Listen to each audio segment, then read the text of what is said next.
Hello hello hello hello hello hello. चलो, आज हम अभी शुरू कर रहे हैं ऐसे 505, that is your external confirmation. छोटा सा स्टैंडर्ड है, कुछ दिक्कत वाला नहीं है। एंड ये नोट्स टेलीग्राम पे फ्री में अपलोडेड है। आपके सारे स्टैंडर्ड्स कवर्ड है अबाउट इन 33-37 पेजेस। एंड अगर आपको पूरे 100 पेज वाली समरी चाहिए तो वो आप नीचे वेबसाइट से परचेज कर सकते हो, लिंक डिस्क्रिप्शन में दिए। चलो तो स्टार्ट करते हैं। External confirmation. एक्सटर्नल कंफर्मेशन क्या होता है? देखो, आप जब कोई एंटिटी को ऑडिट कर रहे होते हो, एंटिटी के अकाउंट में सपोज एक बैंक बैलेंस दिख रहा है कि बॉस इतना बैंक बैलेंस है। आप जब बैंक से कंफर्मेशन लोगे, that is your external, external party है ना बैंक। आप जब बैंक से कंफर्मेशन लोगे कि बॉस इसका इतना बैलेंस है कि नहीं, दैट मीन्स आपने एक्सटर्नल कंफर्मेशन उनसे लिया है। कि जब बैंक आपको रिप्लाई करे तो आपने उनसे एक्सटर्नल कंफर्मेशन लिया है।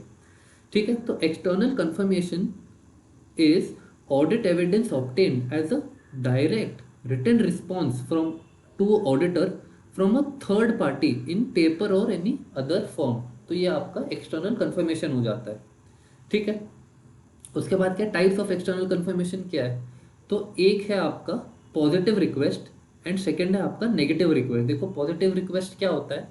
Request that third party response directly to auditor in case it agrees और disagrees with information in request. तो देखो, अगर वो भले अग्री करे या डिसअग्री करे, देखो हमने कुछ इन्फॉर्मेशन मांगी है, हमने उन्हें कुछ कंफर्म करने को बोला है।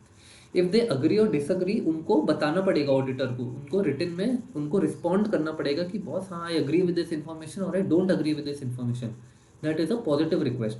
अच्छा, नेगेटिव रिक्वेस्ट क्या होती है? नेगेटिव रिक्वेस्ट होती है request that the third party response directly to auditor only if it disagrees with information in request. तो only if it disagrees with the information तो ही वो रिप्लाई करेगा। बट अगर आपने कुछ ऐसा कंफर्मेशन मांगा है जिससे वो एक्सेप्ट करता है तो he need not respond to you, he will only respond if he disagrees with you. ठीक है, तो ये आपका हो गया नेगेटिव रिक्वेस्ट। देखो, नेगेटिव मतलब नहीं करना, तो नेगेटिव रिक्वेस्ट में आपका तभी आएगा, आपको तभी वो रिस्पॉन्ड करेगा if he does not agree with your confirmation request. It provides less persuasive evidence that the positive confirmation request। obviously क्योंकि इसमें अगर आपको रिप्लाई नहीं आया तो ही, वरना आप रुके रहो कि भाई कब तक रिप्लाई नहीं आएगा। तो it provides less persuasive evidence than the positive confirmation request। and when negative request may be used as a sole substantive procedure। तो ये हमने नीचे चार दिए कि भाई कब हम ये इसको यूज कर सकते हैं। It may be use as a sole substantive procedure. तो फर्स्ट है, अगर आपका कोई भी लो आरएमएम वाला चीज़ है, कोई भी लो रिस्क ऑफ मटेरियल, कोई भी रो कोई भी low risk of material misstatement वाली चीज़ हो तो उसमें आप नेगेटिव यूज़ कर सकते हो। फिर क्या, population consist of large number of small homogeneous account balances. देखो, एक तो स्मॉल होने चाहिए and homogeneous account balances. Homogeneous मतलब सिमिलर, तो सिमिलर अकाउंट बैलेंसेस। तीसरा क्या है, expectation of low exception rate. इसमें आप यूजुअली ऐसे कुछ यू डू नॉट एक्सपेक्ट कि इसमें आपको कोई एक्सेप्शंस मिलेंगे, इसमें आपको कुछ आड़ा टेढ़ा मिलेगा। एंड फोर्थ क्या, auditor is not aware of circumstances that the third party disregard the request. देखो, यूजुअली थर्ड पार्टी जो आप जिसको भेज रहे हो वो यूजुअली आपको रिप्लाई कर देती है, वो डिसरिगार्ड नहीं करती रिक्वेस्ट को।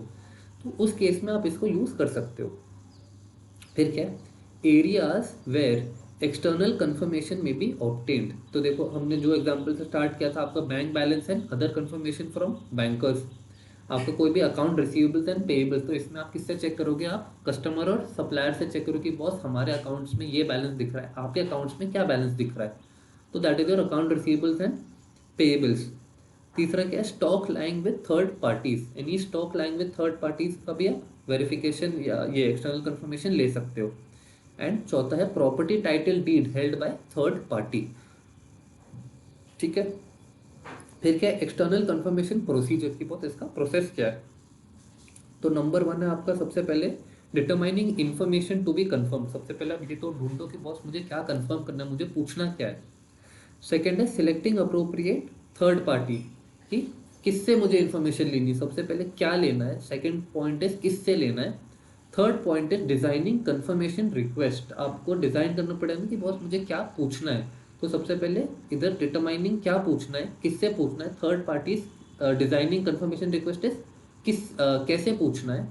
फिर फोर्थ इज सेंडिंग रिक्वेस्ट, आपने रिक्वेस्ट भेज दी। And fifth is your follow up process. तो ये आपका फोर्थ हो गया एंड फिफ्थ हो गया फॉलोअप की बॉस अगर सामने से रिप्लाई नहीं आया तो आपको उनसे फॉलोअप करना पड़ेगा कि दे दो, ठीक है। एंड ये अपना आखिरी पॉइंट, आखिरी टॉपिक है ये पॉइंट में, that is factors to be considered while designing external confirmation request. आपको क्या क्या फैक्टर्स कंसिडर करने पड़ेंगे। तो first is assertions being address, that is आप क्या पूछ रहे हो उनसे, आप क्या असर्शंस को पूछ रहे हो ये रिक्वेस्ट में।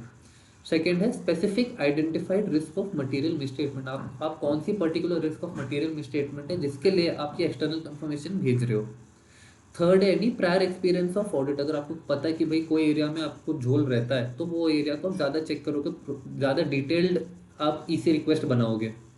फोर्थ आपका method of communication, is it by letter, is it by post, is it by email, is it by call, किस वे में आप कम्युनिकेट कर रहे हो। फिफ्थ है आपका layout and presentation of request, कि आपने उसको रिक्वेस्ट को प्रेजेंट कैसे किया, बनाया कैसा है। एंड सिक्स है आपका मैनेजमेंट ऑथराइजेशन, कि whether your management has authorised confirmation with the third party, ठीक है। तो अगर फिर अपना है कि भाई क्या रिस्पॉन्स आए इसी रिक्वेस्ट को, उसका क्या एक्शन लेना है, आपका जो एक्सटर्नल कंफर्मेशन आए उसका रिस्पॉन्स क्या है एंड उस बेसिस पे आप क्या एक्शन लोगे। तो फर्स्ट है अगर आपको जो ईसी की जो जो रिस्पॉन्स आया, if that creates a doubt in your mind, if that creates a doubt, तो फिर you will have to obtain further evidence. If you think it is not reliable, तो फिर आप क्या करोगे, आप देखोगे भाई मेरी ओपिनियन पे इससे कोई चेंज होगा क्या, will it have any effect on my opinion. तीसरा क्या, if there is no response, अगर सामने से कोई रिस्पॉन्स ही नहीं आया तो फिर you will perform alternative procedures. If you are unable to collect evidence, तो फिर डिटरमाइन इफेक्ट ऑन ओपिनियन, ये सेम है, ठीक है, ये और ये पॉइंट आपके सेम है। एंड लास्ट अगर एक्सेप्शन अकर्स, देखो सामने से रिस्पॉन्स आ गया और आपने कुछ आपको जो रिस्पॉन्स मिला that is not as per जो आप एक्सपेक्ट कर रहे थे, तो इट इज एन एक्सेप्शन। तो investigate to determine material misstatement, आपको इन्वेस्टिगेट करना पड़ेगा। तो अगर आपको क्रिएट डाउट तो फिर फर्दर एविडेंस, अगर नॉट रिलायबल तो फिर आप चेक करो कि आपके ओपिनियन पे क्या इफेक्ट आएगा। अगर रिस्पॉन्स ही नहीं आया तो आपको कोई ऑल्टरनेटिव प्रोसीजर परफॉर्म करना पड़ेगा, मतलब external confirmation is not enough, आपको कोई और प्रोसीजर करना पड़ेगा। अनएबल टू कलेक्ट एविडेंस, तो फिर ओपिनियन पे चेक करो कि इसका क्या इफेक्ट आता है, अगर कोई भी एक्सेप्शन आए तो देखो मटेरियल मिसस्टेटमेंट पे आपको इन्वेस्टिगेट करना पड़ेगा कि अगर कोई मटेरियल मिसस्टेटमेंट है या नहीं है। एंड ये अपना फिर आ जाता है ऐसे 505 का last topic, that is management refuses to allow auditor to send request, अगर मैनेजमेंट ने अलाउ नहीं किया कि बॉस आप रिक्वेस्ट नहीं भेज सकते, ये जो थर्ड पार्टी है हमारे रिलेशन जैसा अच्छा नहीं लगता या फॉर वॉट एवर रीजन, तो सबसे पहले तो you will have to inquire them reason कि बॉस क्यों नहीं भेज सकता वो समझो। फिर आप देखो evaluate implication of risk of material misstatement, कि बॉस अगर मैं ये एक्सटर्नल कंफर्मेशन नहीं लूँ तो मेरे मटेरियल मिसस्टेटमेंट में या इज इट पॉसिबल कि इसमें मटेरियल मिसस्टेटमेंट हो सकता है। एंड थर्ड है perform any alternate audit procedures, मतलब अगर मैं एक्सटर्नल कंफर्मेशन नहीं ले सकता तो फिर आप कोई और ऑल्टरनेट ऑडिट प्रोसीजर परफॉर्म करो जिससे कि आपने जो रिस्क जो आइडेंटिफाई की थी that gets mitigated. If, however, if refusal appears to be unreasonable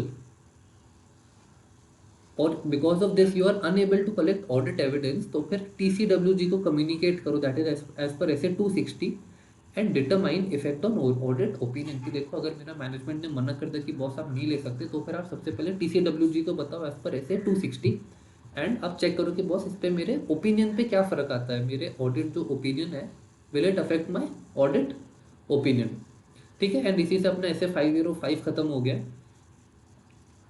अपन मिलता है नेक्स्ट वीडियो में।